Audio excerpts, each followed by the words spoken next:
अच्छा, इस सिचुएशन में हम दो या दो से ज़्यादा ट्रांसफार्मर्स जो हैं उनकी जो प्राइमरी साइड्स हैं उनको कॉमन पावर सोर्स के साथ कनेक्ट कर देते हैं, और जो उनकी सेकेंडरी साइड है उनको कॉमन लोड के साथ कनेक्ट कर देते हैं।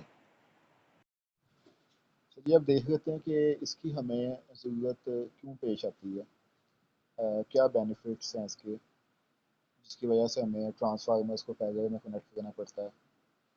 तो सबसे पहली वजह ये है कि आपको इस चीज़ का पता है कि कोई भी ट्रांसफार्मर जो है वो फुल लोड पे मैक्सिमम एफिशिएंसी देता है, जबकि किसी भी पावर सिस्टम में डिमांड जो है वो all around the day fluctuate करती है, यानी जो लोड है वो कम ज़्यादा होता है। तो एक बिगर रेटेड ट्रांसफार्मर से हम मैक्सिमम एफिशिएंसी अचीव नहीं कर सकते, या करना मुश्किल है तमाम दिन या during the course of its operation. अब अगर हम बिगर रेटेड ट्रांसफार्मर की जगह पे छोटे यानी smaller rated transformers in parallel use करते हैं, तो जैसे डिमांड फ्लक्चुएट करेगी यानी डिमांड कम होती है, तो हम कुछ ट्रांसफार्मर्स को स्विच ऑन कर सकते हैं अकॉर्डिंग टू द लोड। तो इस तरह वो ट्रांसफार्मर्स जो हैं वो फुल लोड पे ऑपरेट करेंगे और हमें मैक्सिमम एफिशिएंसी देंगे। अब एक बेनिफिट तो हो गया कि एफिशिएंसी इंप्रूव हो गई। अब दूसरा बेनिफिट इसका ये है कि जब एक हमने बिगर रेटेड ट्रांसफार्मर कनेक्ट किया हुआ है सिस्टम में, तो जब उसकी मेंटेनेंस करनी है तो सारा सिस्टम हमें शट डाउन करना पड़ेगा। अगर उसकी जगह पे स्मॉलर रेटेड ट्रांसफार्मर्स कनेक्ट किए हैं तो हम सारे सिस्टम को इंटरप्ट किए बगैर या शट डाउन किए बगैर ट्रांसफार्मर्स की जो है मेंटेनेंस कर सकते हैं वन बाय वन।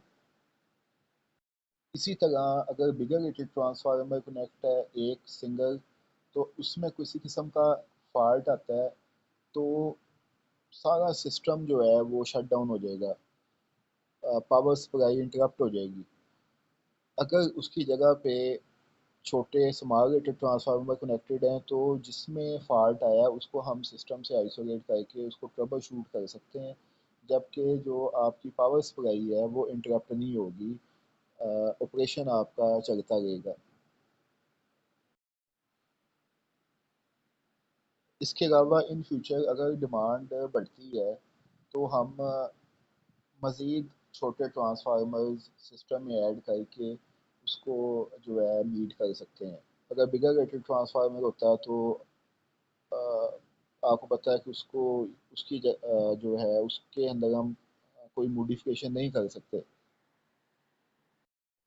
अब इसके बाद देखते हैं कि दो ट्रांसफार्मर्स को इन पैरेलल कनेक्ट करने के लिए कौन सी कंडीशंस जो हैं हमें फुलफिल करनी पड़ती हैं। सबसे पहले है कि उन दोनों ट्रांसफार्मर्स की या दो से ज़्यादा ट्रांसफार्मर्स हैं उनकी जो टर्न रेशियो है वो सेम हो। उसके बाद उनकी पोलैरिटी सेम हो। थर्ड पे उनका फेस सीक्वेंस सेम हो। एंड फोर्थ पे उनकी जो परसेंटेज इम्पीडेंस है वो भी सेम हो। तो ये जो फोर कंडीशंस हैं ये हमें फुलफिल करनी पड़ती हैं ट्रांसफार्मर्स को सेफली पैरेलल में ऑपरेट करवाने के लिए। अच्छा, अब देख लेते हैं कि ये कंडीशंस आखिर हमें क्यों फुलफिल करनी पड़ती हैं, और अगर फुलफिल ना करें तो क्या कॉन्सिक्वेंसेस होते हैं या क्या प्रॉब्लम्स फेस करनी पड़ती हैं।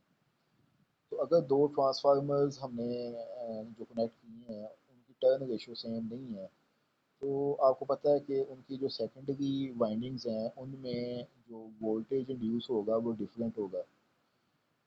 उसकी वजह से सर्कुलेटिंग करंट्स प्रोड्यूस होंगी। ट्रांसफार्मर की आपको पता है इंटरनल इम्पीडेंस जो है वो स्मॉल होती है यानी काफ़ी कम होती है। उसकी वजह से जो थोड़ा सा भी वोल्टेज डिफरेंस है वो सफिशेंट होता है सर्कुलेटिंग करंट कोस करने के लिए, और अननेसेसरी जो है वो जो कॉपर लॉसेस हैं वो प्रोड्यूस करने के लिए। उसके बाद जो परसेंटेज इम्पीडेंस है वो भी दोनों ट्रांसफार्मर्स की सेम होनी चाहिए, अदरवाइज वो उनकी लोड शेयरिंग जो है वो अनइक्वल हो जाएगी। अब नेक्स्ट हम कनेक्शन डायग्राम की तरफ आते हैं। इसमें T1 एंड T2 को हमने इन पैरेलल कनेक्ट किया है। कनेक्शन डायग्राम में हमने दो ट्रांसफार्मर्स T1 एंड T2 को पैरेलल में कनेक्ट किया है। इनकी जो प्राइमरी साइड्स हैं उनको पावर सप्लाई के साथ कनेक्ट कर दिया है, कॉमन पावर सप्लाई के साथ, और इनकी जो सेकेंडरी साइड्स हैं उनको कॉमन लोड के साथ कनेक्ट कर दिया। जो सेकेंडरी साइड्स की जो करंट है, यानी जो T1 की सेकेंडरी साइड पे जो करंट है और जो T2 की सेकेंडरी साइड पे करंट है, इन दोनों का जो सम है that is equal to load current. और दोनों ट्रांसफार्मर्स जो हैं वो इक्वल लोड शेयर कर रहे हैं। अच्छा, इस कनेक्शन डायग्राम के मुताबिक ट्रांसफार्मर्स को कनेक्ट करने के लिए आपको पोलैरिटी और पोलैरिटी टेस्ट का जो है पता होना लाजमी है। लास्ट टाइम मैंने पोलैरिटी टेस्ट किया था, तो दो ट्रांसफार्मर्स हैं, उनकी टर्न रेशियो होगी देखनी, उसके बाद जो इनकी पोलैरिटी है वो आपने पोलैरिटी टेस्ट से फाइंड करनी है।